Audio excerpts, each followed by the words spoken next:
कृष्ण कृष्ण कृष्ण कृष्ण कृष्ण कृष्ण कृष्ण कृष्ण कृष्ण कृष्ण कृष्ण कृष्ण ಒಂದ್ಸಲ ನಾರದ ಮಹರ್ಷಿಗಳು ಕೃಷ್ಣನನ್ನು ಕೇಳ್ತಾರಂತೆ, ಕೃಷ್ಣ ನೀನು ಯಾಕಪ್ಪ ಗೀತಾ ಬೋಧನೆಗೆ ಅರ್ಜುನನನ್ನೇ ಆಯ್ಕೆ ಮಾಡಿಕೊಂಡೆ? ನೀನು ಸತ್ಯದ ಕಡೆ ಇದ್ದೆ, ಪಾಂಡವರ ಕಡೆ ಇದ್ದೆ, ಎಲ್ಲನೂ ಸರಿ. ನೀನು ಯುಧಿಷ್ಠಿರನನ್ನು ಚೂಸ್ ಮಾಡ್ಕೋಬೋದಾಗಿತ್ತು, ಭೀಮನನ್ನು ಚೂಸ್ ಮಾಡ್ಕೋಬೋದಾಗಿತ್ತು, ಬೇರೆ ಯಾರನ್ನ ಬೇಕಾದರೂ ನೀನು ಆಯ್ಕೆ ಮಾಡ್ಕೋಬೋದಾಗಿತ್ತು. ಆದರೆ ನೀನು ಅರ್ಜುನನನ್ನೇ ಆಯ್ಕೆ ಮಾಡ್ಕೊಳ್ತೀಯ ಈ ಒಂದು ಗೀತಾ ಬೋಧನೆಗೆ.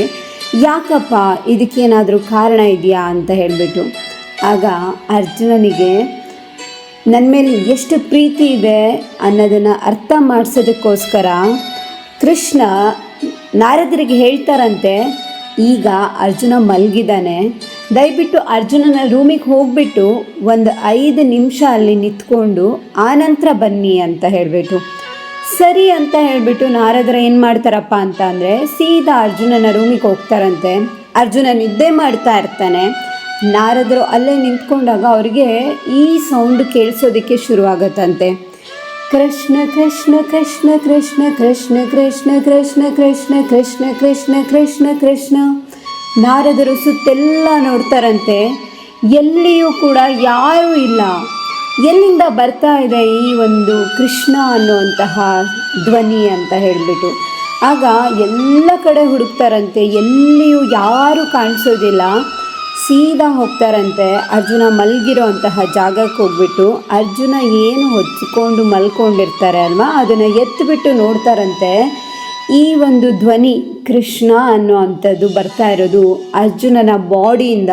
ಅರ್ಜುನ ಡೀಪ್ ಸ್ಲೀಪಲ್ಲಿರ್ತಾರೆ, ಆದರೆ ಈ ಅರ್ಜುನನ ಬಾಡಿಯಿಂದ ಕೃಷ್ಣ ಅನ್ನೋದು ಬರ್ತಾ ಇದೆ ಅಂತ ಅಂದರೆ ಅರ್ಜುನನ ನರ ನಾಡಿ ರೋಮ ಕಾನ್ಷಿಯಸ್ ಸಬ್ ಕಾನ್ಷಿಯಸ್ ಮೈಂಡ್ ಎಲ್ಲನೂ ಕೂಡ ಏನಾಗಿರುತ್ತೆ ಅಂದರೆ ಕೃಷ್ಣನಿಗೆ ಸರೆಂಡರ್ ಆಗಿಬಿಟ್ಟಿರತ್ತೆ. ಕೃಷ್ಣ ಏನು ಹೇಳ್ತಾನೋ ಅದು ಎಲ್ಲದನ್ನು ಕೇಳೋದಕ್ಕೆ ಆ ಅರ್ಜುನ ರೆಡಿ ಆಗಿಬಿಟ್ಟಿರ್ತಾನೆ. ಅಷ್ಟು ಅವನು ಒಂದು ಕೃಷ್ಣನ ಭಕ್ತ ಆಗಿರ್ತಾನೆ.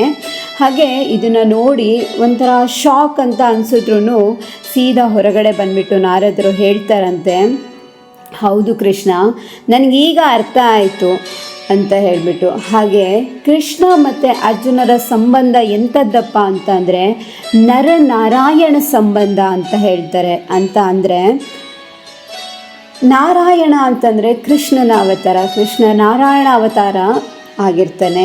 ಹಾಗೆಯೇ ಅರ್ಜುನ ಏನಾಗಿರ್ತಾನೆ ನರನ ಅವತಾರ. ಅವರಿಬ್ಬರ ಬಾಂಧವ್ಯ ಅನ್ನೋದು ಆ ಒಂದು ಜನ್ಮದಿಂದ ಬಂದಿರುವಂಥದ್ದಲ್ಲ, ಹಲವಾರು ಜನ್ಮಗಳಿಂದ ಬಂದಿರುವಂತಹ ಒಂದು ಬಾಂಧವ್ಯ ಕೃಷ್ಣ ಮತ್ತು ಅರ್ಜುನ ಅನ್ನೋವಂಥದ್ದು. ಹಾಗೆಯೇ ಈ ಅರ್ಜುನನಿಗೆ ಇನ್ನೊಂದು ಏನು ಸಾಮರ್ಥ್ಯ ಇರುತ್ತಪ್ಪ ಅಂತ ಅಂದರೆ ಅವನ ಬಲ ಮತ್ತು ಎಡ ಮೆದುಳು ಎರಡೂ ಕೂಡ ಆ್ಯಕ್ಟಿವ್ ಆಗಿ ವರ್ಕ್ ಮಾಡ್ತಾ ಇರುತ್ತೆ. ಅವನ 2 ಹ್ಯಾಂಡ್ಸ್ ಕೂಡ ಯಾವ ಥರ ಅಂದರೆ ಒಂದೇ ರೀತಿಯಲ್ಲಿ ಏನು ಮಾಡುತ್ತೆ ಅಂತಂದರೆ ವರ್ಕ್ ಮಾಡುತ್ತೆ. ಯುದ್ಧ ಆಗಿರ್ಬೋದು, ಯಾವುದೇ ಆಗಿರ್ಬೋದು, ಎರಡಕ್ಕೂ ಒಂದೇ ಥರದ ಸಾಮರ್ಥ್ಯ ಇರುತ್ತೆ. ಸೊ ಈ ಥರ ಯಾರಿಗೆ 2 ಮೆದುಳು ಕೂಡ ಆ್ಯಕ್ಟಿವ್ ಆಗಿ ವರ್ಕ್ ಆಗುತ್ತೆ ಅಲ್ವಾ, ಸೈಕಾಲಜಿ ಪ್ರಕಾರ ಕೂಡ ಅವರಿಗೆ ನಾವು ಏನನ್ನ ಬೇಕಾದರೂ ತುಂಬಾ ಈಸಿಯಾಗಿ ಅರ್ಥ ಮಾಡಿಸ್ಬೋದು. ಅವರಿಗೆ ಯಾವುದನ್ನು ಅರ್ಥ ಮಾಡಿಸೋದು ಕಷ್ಟನೇ ಆಗಿರೋದಿಲ್ಲ.